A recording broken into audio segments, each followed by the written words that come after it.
چاہے وہ اصولی ہو یا نحوی ہو، جملہ شرطیہ جو ہے وہ مفہوم رکھتا ہے، اور یہ جو جملہ یہ دو مفہوم رکھتا ہے۔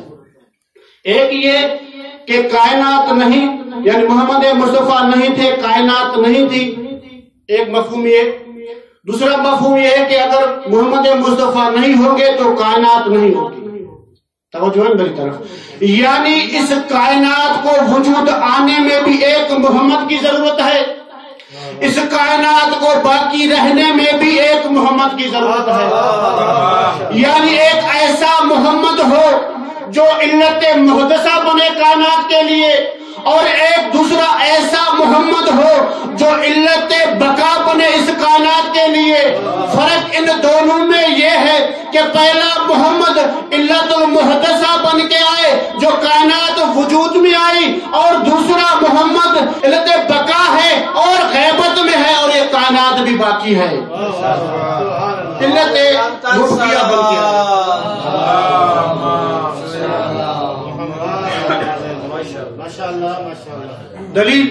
دلیل کیا ہے کہ بھائی ایک محمد ابھی بھی پردہ غیبت میں ہے، اور ایک کائنات اس محمد کے صدقے میں ہے۔ حدیث ہے امام صادق علیہ السلام سے کہ اگر یہ زمین ہماری حجت سے خالی ہو جائے تو اپنے اہل کے ساتھ فنا اور تباہ ہو جاتی، یعنی یہ دلیل ہے کہ آج بھی ایک محمد ہے کہ جس کے صدقے میں یہ کائنات قائم ہے۔ صلوات پڑھے محمد والے محمد کی عزیزان گرامی، ایک روایت میں اس طرح ہے کہ خداوند متعال نے سب سے پہلے میرے نور کو خلق کیا، ایک میں یہ ہے کہ سب سے پہلے میرے روح کو خلق کیا، ایک میں یہ ہے کہ سب سے پہلے خداوند متعال نے عقل کو خلق کیا، ایک میں یہ ہے کہ سب سے پہلے خداوند متعال نے علم کو خلق کیا۔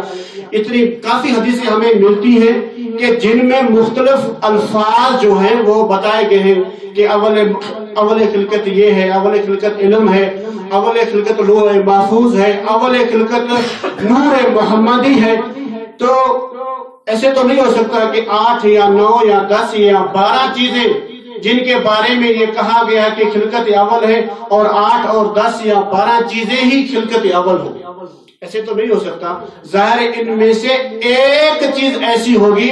جو خلقت اول ہے۔ عزیزان گرامی دیکھیں، ہم جس معاشرے میں زندگی کر رہے ہیں، اگر میں ادبی یعنی درائے کی بات نہیں کروں اور علم کی بات نہیں کروں، جس معاشرے میں ہم رہ رہے ہیں، ہمارے معاشرے میں بھی یہ رواج ہے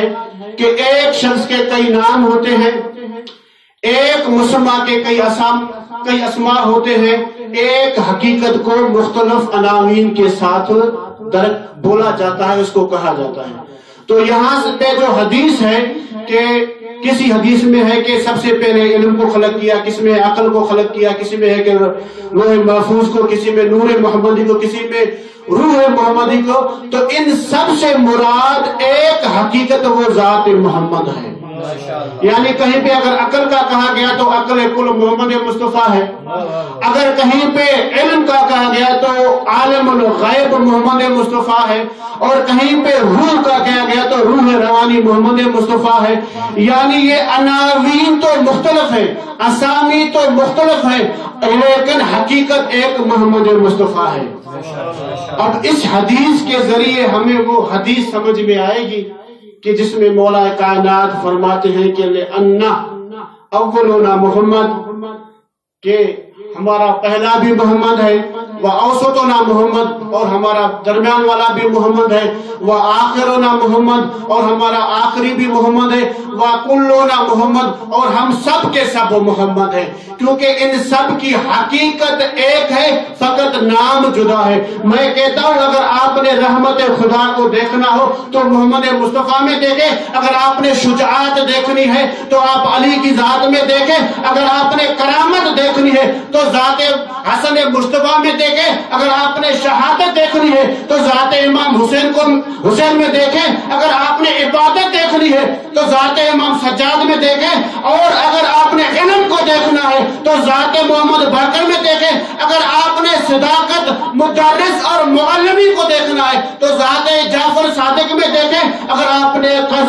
قزم اور غیظ کو دیکھنا ہے تو ذات کاظم میں دیکھیں، اگر آپ نے رضایت خداوندی کو دیکھنا ہے تو ذات رضا میں دیکھیں، اگر آپ نے تقوی کو دیکھنا ہے تو ذات تقوی میں دیکھیں، اگر آپ تو امام مہدی میں دیکھیں، اگر آپ نے حسن کو دیکھنا ہے تو حسن عسکری میں دیکھیں، اگر آپ نے غیبت کو دیکھنا ہے تو امام مہدی میں دیکھیں۔